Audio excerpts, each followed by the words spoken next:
오늘 산상수훈 이제 10번째가 오늘 차원이 다른 의.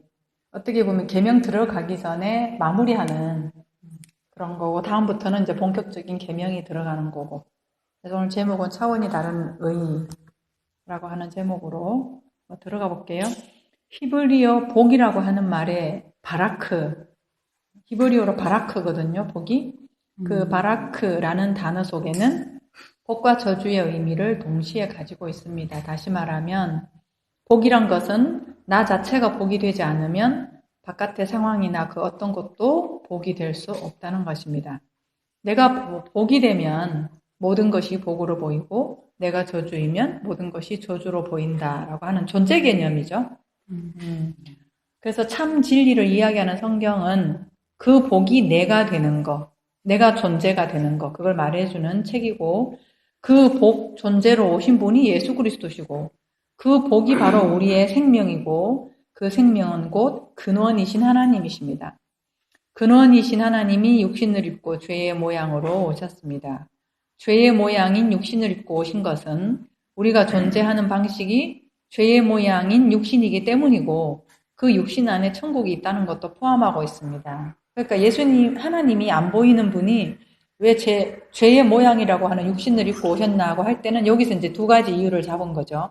그게 뭐냐면, 그렇게 안 오면 우리가 못 알아보니까 그런 거고, 또 하나는 뭐냐 하면, 육신을 입고 오신 그분 안에는 천국이 있었잖아요. 그죠? 그러니까 그분이 천국이잖아요. 그러니까 우리가 천국이라고 하는 거는 지금 여기 있는 거지. 우리가 육으로 살아가는 동안에 그 안에 있는 거지. 어디 딴 데 있는 건 아니다라고 하는 것을 동시에 같이 이제 보여주는 제스처라고 할 수도 있다는 얘기입니다. 우리와 동일한 모습으로 오셔서 차원이 다른 말씀이라는 생명의 씨를 뿌리셨습니다. 그 말씀이 곧 아버지다. 아버지라고 얘기를 하고, 예수님은 그 씨를 뿌리시고 난 다음에 당신의 육을 소멸하시고, 육과는 다른 형태의 말씀, 진리의 영, 성령, 아버지 다 같은 말이거든요. 그것으로 우리 안으로 오신 거죠. 그 예수님이 죽으시고 나서 부활하셨다고 할 때 부활해서 딴 데 계시는 게 아니라 우리 안에 오셨다는 거죠. 우리 안으로 바로 부활하셨다. 그럼 뭐 어떻게 부활하셨냐? 내 안에 진리의 말씀으로, 영으로 내 안에 계신다라고 하는 거죠. 이렇게 진리의 영이 우리 안에 거하면 우리도 예수처럼 그 안에 아버지를 품은 것이 되는 것입니다. 육신을 가지고 사셨으나 육에 매이지 않으셨던 그분의 삶처럼 말입니다. 그것이 복이고 영생이다. 그러니까 내가 사는 건 똑같은데, 그냥 어제 오늘 내일 뭐 사람 만나고 하는 사는 건 똑같은데 다른 게 뭐냐면 내 안에 진리의 말씀을 가졌다는 것이고, 진리의 말씀을 가졌다는 얘기는 내가 존재라고 하는 개념이 섰다는 얘기거든요. 사실 반대로 얘기하면 세상은 존재라는 개념보다는 행위 개념이 많은 거죠. 뭘 많이 갖고 있느냐, 뭘 많이 이루었느냐, 뭐 외모가 어떠냐, 저떠냐, 그런 걸 가지고 이제 우리 규명을 하지만, 성경에서 복이다, 영생이다 이런 말은 내 안에 내가 진리라고 하는 그 존재가 되었느냐 아니냐, 이 개념인 거죠. 그게 행복이고, 다른 걸 가지려고 행위로 갔을 때는 진짜 행복은 아니니까. 그게 한번 읽어볼게요. 영생은 곧 유일하신 참 하나님과 그가 보내신 자 예수 그리스도를 아는 것이다. 그래서 참 이게 아는 게 되게 너무너무 중요해. 아는 게 내가 되는 거니까. 안다는 것은 드러나고 보여지는 표면을 통하여 이면을 안다는 것. 이걸 이제 얘기를 하는 거예요. 그렇게 알게 하기 위해서 예수님은 공생의 기간 동안 말씀하시고 해석하시고 보여주셨습니다. 그러나 보이는 세계인 육신에 사로잡힌 인간들은 그저 보이는 표적에 머물러 버리고 그것만 추구하고 바깥 것만 추구를 합니다. 왜냐하면 보이는 거, 경험하는 거, 그게 전부라고 믿기 때문에. 우리가 한번 경험했다 그러면 절대로 안 바꾸잖아요, 우리가. 내가 분명히 봤다고 이러면서. 그게 믿음이 돼버리죠, 신념이. 그러나 그렇게 하면 결국 내가 복이 되지는 못한다. 내 존재가 복이 될 수는 없다는 거죠. 왜냐하면 반복적인 행위를 계속해야 하니까. 계속적으로 외부적인 것에 머물러 있으니까.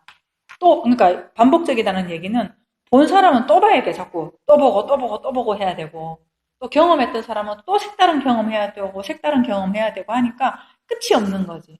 근데 존재가 돼버리면은 그것이 멈추게 된다고 하는 거죠. 그래서 예수님은 보이는 당신의 모습을 십자가에서 소멸시키시고 내가 너희에게 이런 말이 영이요 생명이지 내가 가진 육신의 능력이나 기적 그거는 무익하다.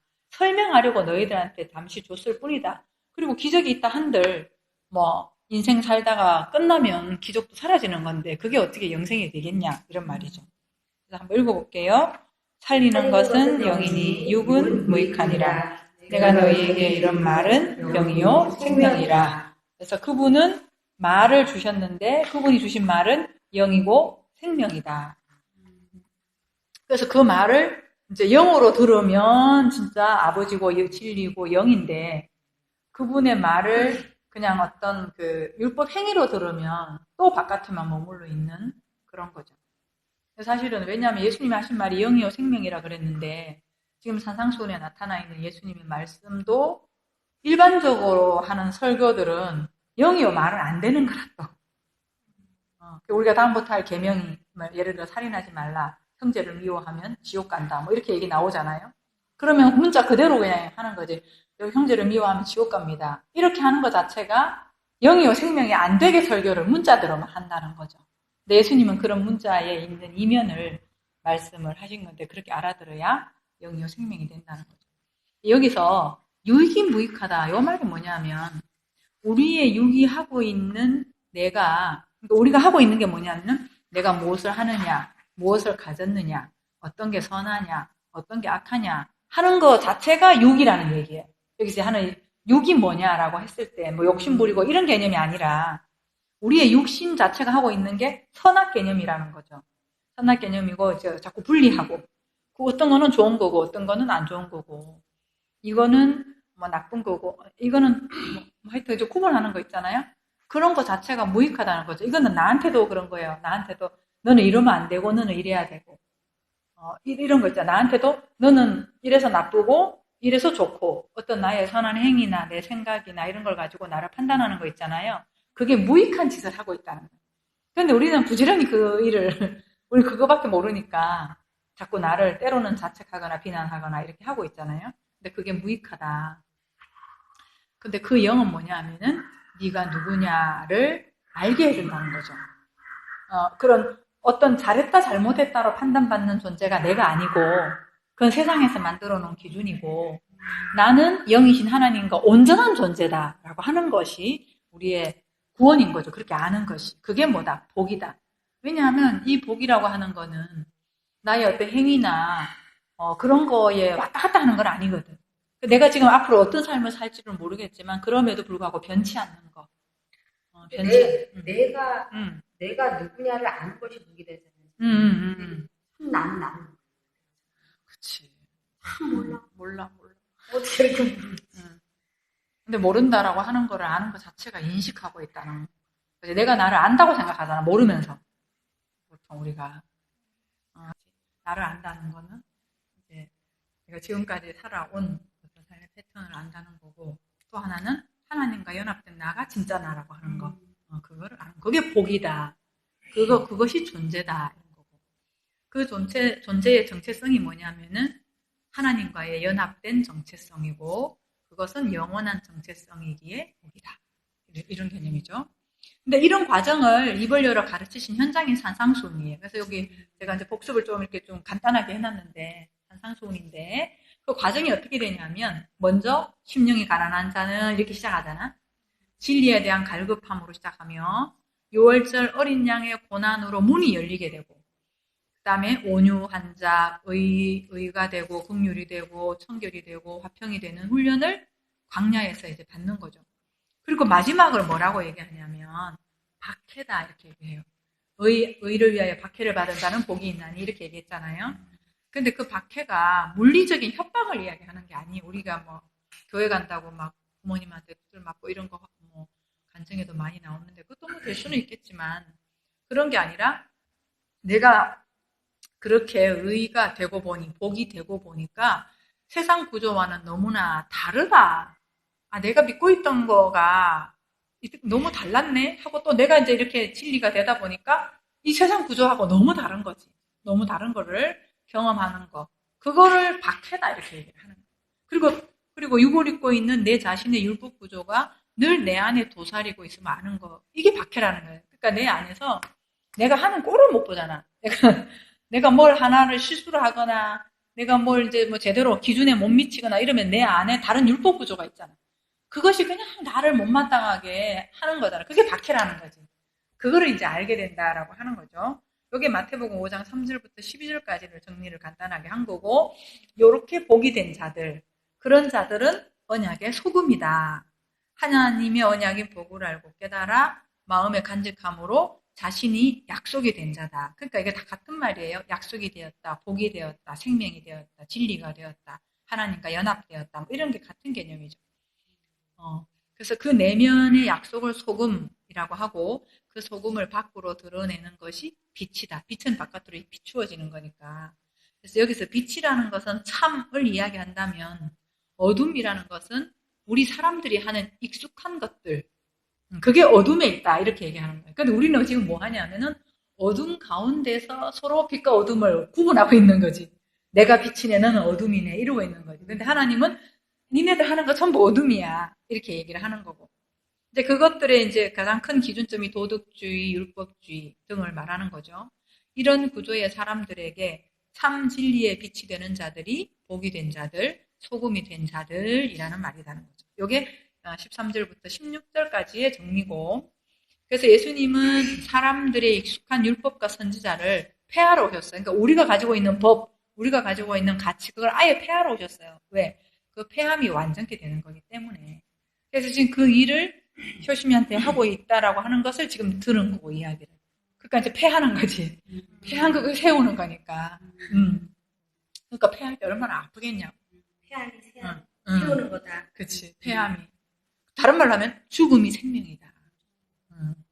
죽음이 생명이다라고 하는 거예요. 그래서 보여지는 천지가 없어져야 원래 율법을 주신 뜻이 이루어진다는 말입니다. 그러니까 보여지고 내가 가치로 추구했던 거 없어져야 하나님의 뜻이 이루어진다 이 말이죠. 왜냐하면 원래 율법 주실 때 하나님의 의도는 우리의 몸과 우리의 움직임으로 설명을 가능하게 해주셨어요. 우리가 알아들어야 되니까. 해주셔서 근데 그걸 우리 보고 하라는 게 아니라 아버지의 뜻을 이해하고 깨달으면은 깨닫는 그게 내 마음이 되니까 그 마음으로 하나님의 마음과 하나가 되게 하려는 하나님의 목적인 거죠. 그 하나님 목적인데 사람들은 행위만 더 열심히 하는 거죠. 그러니까 우리가 세워놓은 가치나 우리의 인격에 능력을 더하는 것이 아니라는 거. 그러니까 우리가 기도해가지고 뭔가 더 큰 능력을 받고 막 인격이 더 막 좋아지고 막 이런 그 개념을 얘기하는데 그런 게 아니라 성경에서 말하는 능력은 죽는 것을 얘기를 해요. 말하는 거는 우리가 은사 받아가지고 막 병고치 이런 걸 얘기하는 게 아니라 죽는 거. 그래서 예수 그리스도의 말씀은 우리의 가치를 완전 무너뜨리고 새로운 나라, 하나님의 나라로 세운다는 것을 말하죠. 근데 지금 이제 우리가 하고 있는 거는 기도해가지고 내가 성화되려고 이걸 하는 것 자체가 아닌 거죠. 안 된다는 걸 이제 알아야 되는 거지.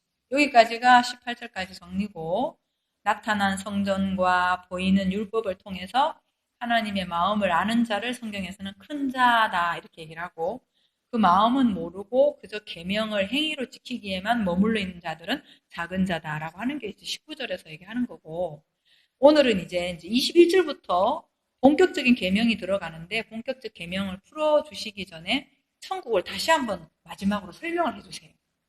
그게 뭐냐면은 이제 본문이 나오겠죠. 결단코 천국에 들어가지 못하게 하는 거. 이거는 굉장히 중요한 구절이에요. 어떻게 보면은 넘겨보면 본문을 이렇게 들어가 보면 마태복음 5장 20절 하는 거예요 우리가. 그리고 21절부터는 계명을 풀어주는 거죠. 한번 읽어볼게요 본문 내용을. 내가 너희에게 이르노니 너희의 의가 서기관과 바리새인보다 더 낫지 못하면 결코 천국에 들어가지 못하리라. 지금 이러니까 엄청나게 중요한 말인 거죠, 이게. 천국에 들어가지 못한다라고 하는 게 어떤 건지, 그럼 어떤 게 천국 들어가는 건지. 그러니까 천국 들어가지 못한다는 걸 지금 20절에서 말씀해 주셨어요. 서기관 바리새인을 통해서. 그리고 21절부터는 천국 들어가는 방법을 얘기해 주는 거죠. 그래서 여기 이제 내용을 보면, 헬라어 보면, 내가 이르노니 너희에게까지 끊고, 일단 끊는 거 한번 먼저 해볼게요. 그 위에 헬라어에. 너희에게 여기까지 끊고 그 다음에 어디까지 끊냐면은 저기 너희까지 하면 여기. 의가 다음에 너희 있죠. 음. 여기까지 끊고 그 다음에 들어 바리새인보다까지 끊고 아까 결단코 천국에 못 들어가. 이렇게 요 정도 좀 나눠가지고 앞에 문장 끊는 게 아멘 레고 가로시 이제 여기 밑에 있죠. 요걸 다시 한번 이제 말을 헬라어 비슷하게 가깝게 한번 하면 그러므로 내가 너희 안에 말한다. 그러니까 외면적인 얘기를 한다는 얘기 아닌 거죠. 우리 안에 들 수 있는 말로 말하는데 그 다음 문장이 너희의 그 의가 차원이 다르지 않으면 이런 말이에요.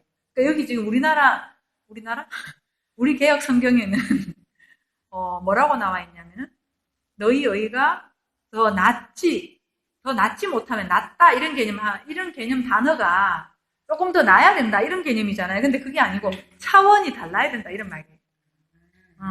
걔네들보다 좀 더 잘해야 돼 이런 개념이 아니라 서기관 바리새인들보다 차원이 더 나아야 된다 이런 말이죠. 그래서 그 다음 문장이 이제 서기관들과 바리새인들보다 더 이렇게 나와 있고 더라고 하는 것도 사실은 더 프레이온 해가지고 더 많이 이런 개념인데 뒤에 설명이 있으니까요. 그 다음에 마지막 문장을 보면 결코 그 하늘들의 그 나라로 들어오지 못한다 이런 개념이에요. 다시 한번 보면 그러니까 내가 너희한테 진짜 진리로 말하는데 너희가 서기관 바리새인들 하고 있는 의 있잖아. 그거하고는 차원이 다른 거 그렇게 되지 않으면 결단코 천국 못 들어간다. 이 말은 천국에 들어가려면 차원이 달라야 된다. 근데 서기관 바리새인들은 그러면 천국에 들어갈 짓을 하고 있는데 분명히 자기들은 자신 있게 들어간다고 생각하는데 못 들어간다는 얘기를 하는 거죠. 그러면 여기 이제 프레이온 있죠. 프레이온의 단어가 뭐냐면 더예요. 더. 서기관과 바리새인보다 더 할 때 더 있죠. 여기 프레이온이고 페리쇼가 낫지. 그러니까 너희가 더 낫지 못하면 할 때 낫지 있잖아요. 여기 페리쇼거든요. 요 차이를 좀 보자는 거예요. 서기관 바리새인이 하고 있는 의는 프레이온이고 예수님이 지금 말하는 거는 페리쇼를 얘기하는 거죠. 차원이 다른. 프레이온이 무슨 뜻이냐면 오늘 내가 1시간 기도하면 내일 2시간. 그러면서 점점 더 열심히 더 많이 이게 뭐냐 프레이온이에요. 그러니까 서기관 바리새인들이 하고 있는 게 이제 그런 거라는 거죠. 그걸로는 안 된다는 거죠. 사전적 의미로는 양, 수, 질에서 더 많은 이런 뜻을 갖고 있는데 한번 넘겨볼게요. 페리시오는 차원이 다르게 하는 것을 말합니다. 사전적 의미로는 과잉이 되다, 초과, 너머에 또는 완전의 의미를 내포함. 이렇게 이제 사전적으로 이렇게 적어놨어요. 4페이지 넘어갔어요. 내포함이라는 뜻을 가지고 있습니다. 이 말은 차원이 다르다는 말인데 프레이오는 율법적 신앙을 말하고 바리새인 서기관이 그렇게 하고 있다는 것입니다. 우리의 의는 디카요 순회 위에 이제 나와 있는 의라는 단어가 디카요 순회거든요. 그의 의를 말하는데 디카요 순회는 내 안에 있는 의를 말하는 거예요. 디카요 오스 그럼 바깥에 있는 공의를 말하고 디카요 순회 그러면은 내 안에 있는 그 의를 말하는데 만약 내 안에 있는 의가 율법의 근거에서 차원이 다르지 않으면 천국 못 간다라고 말하는 거고 내 안의 의와 율법의 의의 다른 점은 내 안의 의는 내가 깨닫고 알아 생명이 된 상태 이것도 존재 개념이죠. 내가 되는 상태를 말하고 율법의 의는 바깥에서 계속 행위로 반복하는 것 이거는 계속적으로 끝이지 않는 거죠. 곧 선과 악의 구조로 세상을 보고 신앙생활도 그것으로 한다는 것입니다. 이게 프레이온의 의. 이 선과 악의 구조에서는 더 열심히 해야 하는 우리의 행위가 발동이 됩니다. 우리가 열심히 신앙생활하면 전부 다 프레이온입니다. 더 많이, 더 잘, 더 노력해야 하는 애씀이 끊이지를 않기에 쉼이 없는 거죠.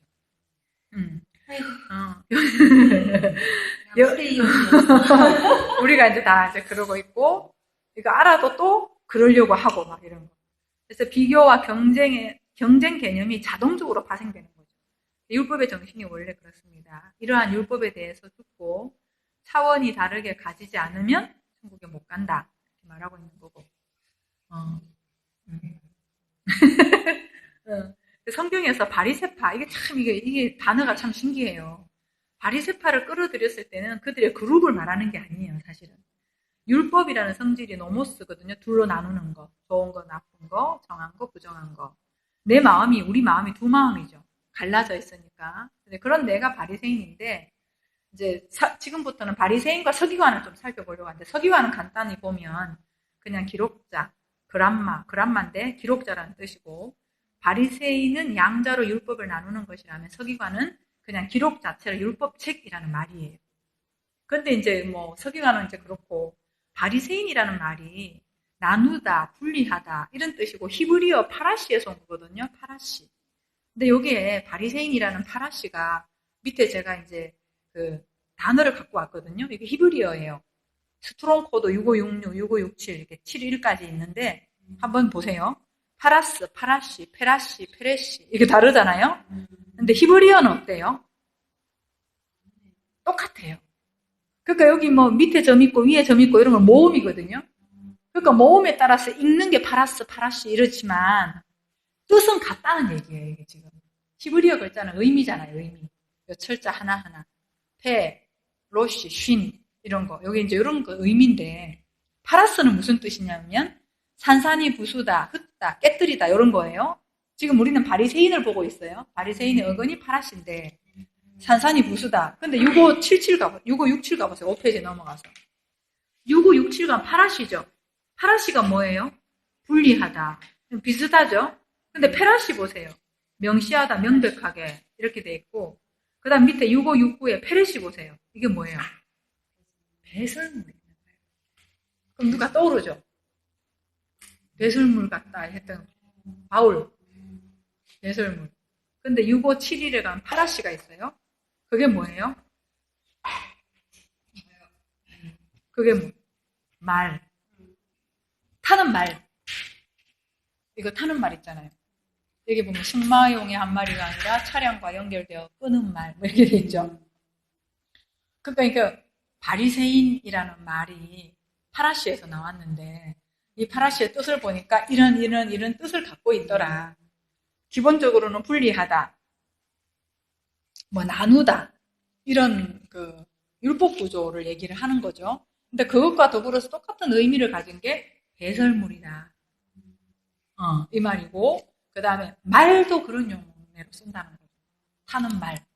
그게 왜 그렇게 쓰는지 뒤에 구절 보면 이제 우리가 이해가 되는데, 좀 더 구체적으로 이제 설명을 하면 그 뜻이 명시하다로서 둘로 나누어서 명백하게 알려주려는 것을 말하는데, 같은 자음을 가진 다른 해석을 보면 배설물이고 말에게도 쓰입니다. 이 파라시는 율법의 정신을 말하고 이렇게 둘로 나누는 것을 배설물이라고 합니다. 바울이 진리를 깨닫고 나니 그 모든 것을 배설물로 여겼다고 하는 것도 이 말입니다. 둘로 나누어서 제시하는 것을 배설물이라고 하는 거죠. 여기 읽어볼게요. 또한 모든 것을 해로 여김은 내 주 그리스도 예수를 아는 지식이 가장 고상하기 때문이라.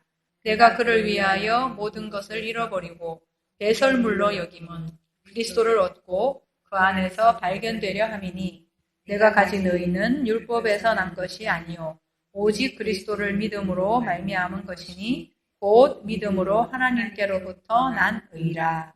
지금 율법과 같이 이제 대비가 되는 거예요.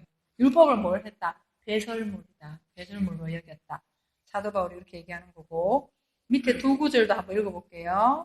도움을 구하러 애굽으로 내려가는 자들은 화 있을진저.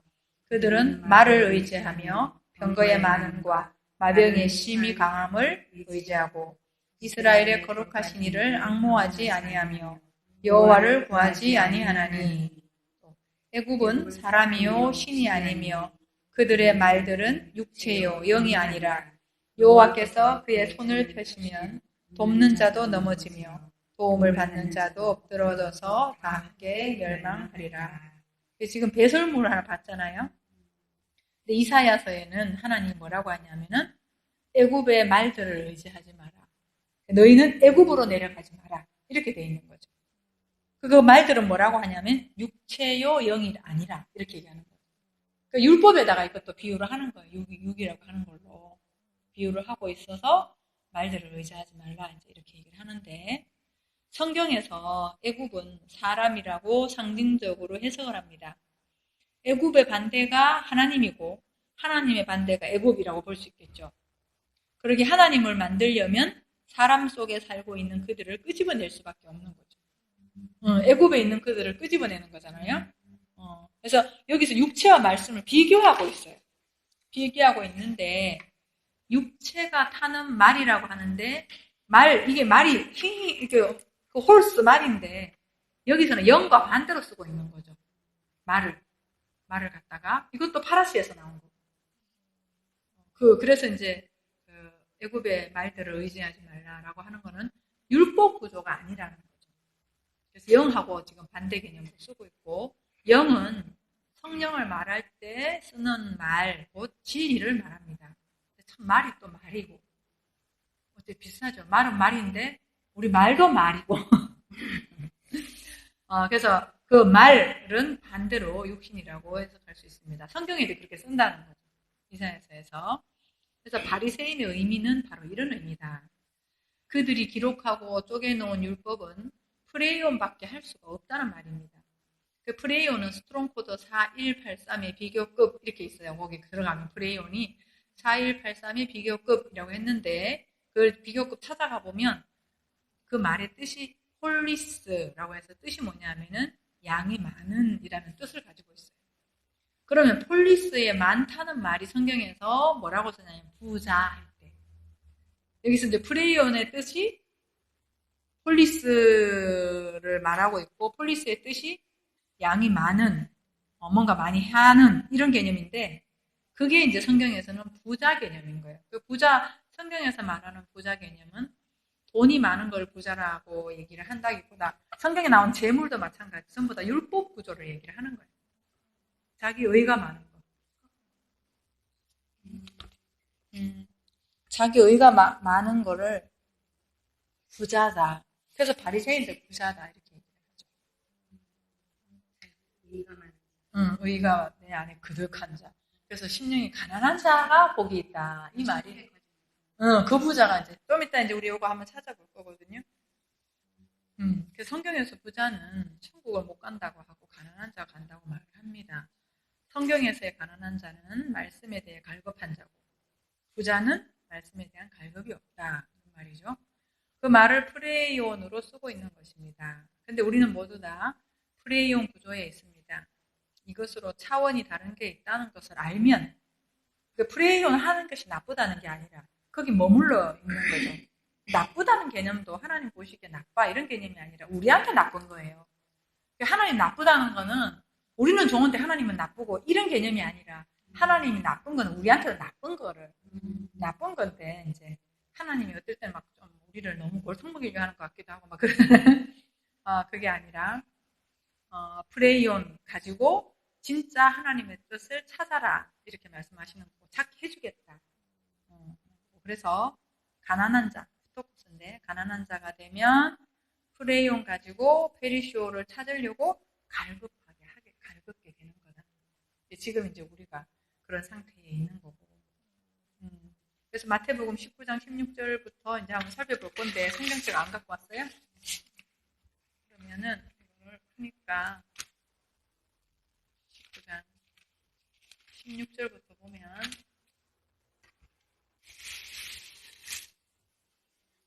이거를 이제 좀 이렇게 찾아봐야 되는데 16절부터 여기 보면 어떤 사람이 이제 와서 예수님한테 내가 무슨 선한 일을 하여야 영생을 얻으리까? 그렇게 해서 예수님이 이제 질문을 바꿔주는데 선한 일을 나한테 묻는 게 아니라 선한 일을 알아야 돼. 네가 선한 일을 해가지고 가는 게 아니라 선한 이가 누구인지를 알아야 되는 거다. 이 사람 뭐 무슨 일을 막 해야 되겠어요? 이러니까 그게 아니야. 선한 일을 아는 거야. 그렇게 이제 얘기를 하면서 계명을 지키라. 그 계명을 마음에 간직해라 이 말이죠. 계명을 잘 깨달아서 마음에 간직하면 된다 했더니 이 사람은 모르잖아요. 행위로만 하니까. 뭐 살인하지 말라, 가늠하자 뭐 이렇게 했습니다. 그렇게 이제 얘기를 하니까 예수님께서 이제 뭐가 부족합니까? 이제 이렇게 했을 때 네 소유를 팔아가지고 가난한 자들한테 주고 날 따라 이런 거야. 여기서 소유를 팔아라는 개념이 네가 가지고 있는 율법 구조를 팔아라는 얘기. 율법 구조 자체를 팔고 네가 가진 거 팔고 다른 걸 사라. 이렇게 이제 얘기를 하는 건데 이 청년이 재물이 많음으로 그러니까 우리는 이제 막 자꾸 이거 돈만 생각을 하는 거예요. 그런 개념이 아니라 이 사람이 가지고 있는 구조 자체가 율법 구조를 재물만 가지고 생각하지. 근데 성전을 재물이라고 얘기를 하고 율법 구조를 재물이라고 얘기하고 어떻게 보면 우리가 쓰고 있는 힘이 율법 구조잖아요. 우리가 가지고 있는 것 자체가 그 율법 구조를 같이 삼고 있으니까 그런 면에서 또 뭐 재물이라고 할 수가 있는데 근데 이제 그러면서 부자는 여기 뒤에 이제 그러죠. 내가 막 이러노니 부자는 천국에 못 들어간다. 그러니까 이제 제자들이 깜짝 놀라는 거지. 부자들이 부자 하나님 나라에 못 들어간다. 이렇게 이제 얘기를 하니까 제자들이 깜짝 놀래가지고 도대체 누가 천국 갈 수 있겠냐. 그랬더니 예수님 하시는 말씀이 사람은 못한데 하나님은 할 수 있다. 근데 이 말은 뭐냐면은 사람 방법으로 안 된다. 하나님의 방법으로는 된다. 이런 얘기. 사람은 능력이 없어서 못한다. 난 능력이 있거든. 이런 개념이 아니라 하나님의 방법으로는 된다. 이렇게 이제 얘기를 하는 거죠. 그래서 이제 여기까지 좀 살펴보려고 했던 거고 이제 뭐 제가 설명 간단하게 드렸던 거를 다시 써놨어요. 우리는 선한 일을 묻는 게 아니라 선한 일을 묻고 알아야 돼. 우리는 이제 그 사람 어떻게 하면 되냐고 이거 오병이어 끝나고도 사람들이 가서 물었거든요. 우리가 무슨 일을 하여야 하오리까? 그때 일을 물었더니 예수님은 그때 대답은 믿는 것이 이해다. 믿으려면 알아야 되는 거거든요. 선한 이가 누구인지. 그래서 우리가 선한 일을 계속 찾고 있다면 그게 프레이입니다. 그게 부자다. 부자는 천국에 들어갈 수 없다고 합니다. 그런데 하나님은 하실 수 있다는 말씀을 하시는데 이 말은 하나님이 능력이 있어서 가능하다는 말의 의미보다는 하나님의 방법으로라야 된다. 니네들 노력하는 그 너네들 방법으로는 안 된다. 차원이 다른 방법이 있다. 그거 내가 너희들한테 가르쳐주러 온 거 아니냐 이런 거죠. 그 방법으로는 된다. 이 말씀하는 거죠. 그래서 우리는 율법의 상대적 개념이 아니면 절대적 개념을 바로 알 수는 없는 거지. 상대적 개념이 이제 우리는 지금 상대적 세계 사니까 그걸 통해 가지고 아는 거죠. 그래서 예수님도 상대적 세상에 오신 거고 그걸 통해 가지고 절대적인 거를 얘기를 해주신다는 거죠. 하나님은 절대적이시고 하나이신 분이십니다. 그런 분이 우리한테 제시가 되어질 때는 상대적으로 둘로 나누어서 제시하실 수밖에 없으십니다. 그렇지 않으면 우리는 못 알아먹으니까 이 성경을 우리식으로 안 써놓으면 못 알아먹으니까 그 상대적인 개념을 통해서 그것이 불가능함을 알 때 하나가 되어진다. 이게 그래서 둘로 죽고 하나로 살고 보이는 것에서 죽고 보이지 않는 것으로 살고 썩을 몸으로 죽고 썩지 아니함을 입는 것이고 이렇게 이제 얘기를 해놓은 거죠. 그러니까 상대적인 거나 율법이나 이런 거를 줬다라고 하는 거는 그걸 통해 가지고 우리가 해도 안 된다는 것을 우리가 이제 깨닫게 되는 거죠. 깨닫게 안 된다는 것을 깨닫게 되면은 다른 문이 열리니까 되는 문이 열리니까 근데 이제 되는 문이 안 열리는 사람은 어떤 사람이냐면 내가 열심히 하면 될 거야. 내 방법으로 열심히 하면 될 거야. 이러고 있으면 다른 문이 안 열리는 거야. 왜냐하면 내가 열심히 하고 있으니까 하나님의 일하심을 안 보이니까. 우리는 하나님의 일하심을 보려면 내가 움직임이 멈춰져야 되잖아. 근데 내가 열심히 움직이고 있으면 그분의 움직임은 반대로 안 보이게 되는 거야. 지금 현재 우리는 이제 내가 너무나 열심히 하고 있으니까 피곤하면서도 어쨌건 내가 열심히 이제 하니까 하나님의 일하심은 잘 보이지 않아요. 그래서 하나님은 그럼에도 불구하고 자꾸 우리를 무너뜨리고 육체의 아픔이라든가 내적인 또 뭐 이제 고민이라든가 이런 걸 통해 가지고 잠시 돌아보게 하시고 안 그러면은 우리는 막 날아가잖아. 그냥 몸 건강, 마음 막 건강 이러면은 날아가고 그냥 우리 힘으로 사는 것처럼 사니까. 그래서 하나님 나라라고 하는 게 천국 이런 거 있잖아요. 그건 장소 개념이 아니라고 하는 거는 우리는 다 아시잖아요. 근데 알면서도 자꾸 이렇게 인식에 남아 있는 것 같아. 사람들이 인식이. 장소 같아. 장소 같은. 어디론가 가야 돼요. 뭐 이런 거. 근데 잘 한번 이제 히브리어 단어를 보면 구약에서 하늘이 샴마임이거든요. 거기 이제 옆에 보면 이렇게 써놨어요. 네모 있는 게 마임이거든요. 마임. 알로에 마임 할 때 물, 진리 뭐 이런 거거든요. 요렇게 써요. 요거 쓰는데 여기 이제 샴하고 샴이라고 하는 게 뭐냐면은 여기 앞에 두 개 있죠. 이빨 같이 생긴 거. 이거 진짜 이빨 뜻이거든요. 쉰 해가지고. 샴 8034 있잖아요. 그냥 여기 요걸 뭐라고 읽냐면 쉰하고 맴하고 합쳐서 샴이라고 읽는 거예요. 밑에 거 샴. 샴이 뭐냐면 샘 이렇게 되거든요. 샘이 뭐냐면 또 왜 샘함 야벳 할 때 있죠. 샘함 야벳 할 때 샘도 돼요. 샘. 샘도. 그 샘이라고 하는 뜻이 뭐냐면 이름이거든요. 이름인데 그 이름이 성경에서 말씀으로 나와요. 요한계시록 가면 그 이름이 말씀으로 이렇게 나오는데 말씀이고 마임 요 네모 있는 거 있죠. 맴은 물입니다. 물. 근데 이 물이 있잖아. 복수, 쌍수로 쓰는 거예요. 근데 물을 복수로 쓰진 않거든. 일반 단어들이. 복수로 쓰진 않는데 성경만 그렇게 쓰는 거야. 하늘도 복수 개념이 있고. 근데 복수 개념보다는 쌍수다. 이런 이제 말을 하는데. 그래서 지금 샴마임, 우리가 하늘을 알아보고 있거든요. 하늘을 알아보는데, 샴마임은 샴에다가 마임을 붙여서 샴마임이라고 하는 거예요. 하늘인 거예요. 그러니까 뭐냐면은 이름에다가 물을 붙여서. 아까 샴이라 그랬잖아요. 이름이라 그랬잖아요. 이름. 그 이름, 말씀, 같은 동의어인데 거기에다가 뭘 붙였냐 하면은 물. 그 진리의 말씀, 뭐 이런 거죠. 진리의 말씀. 이게 이제 뭐냐면은 샴마임이다. 그 하늘이라는 뜻이 뭐냐면은 위에 있는 물이다. 이런 뜻이에요. 진리물. 진리물은 윗물이거든요. 성경에는 윗물, 아랫물 이런 개념이 있는데 하늘에 속한 물 이런 이제 개념인 거죠. 윗물 개념이에요. 그러니까 샴마임 지금 이거 설명한다고.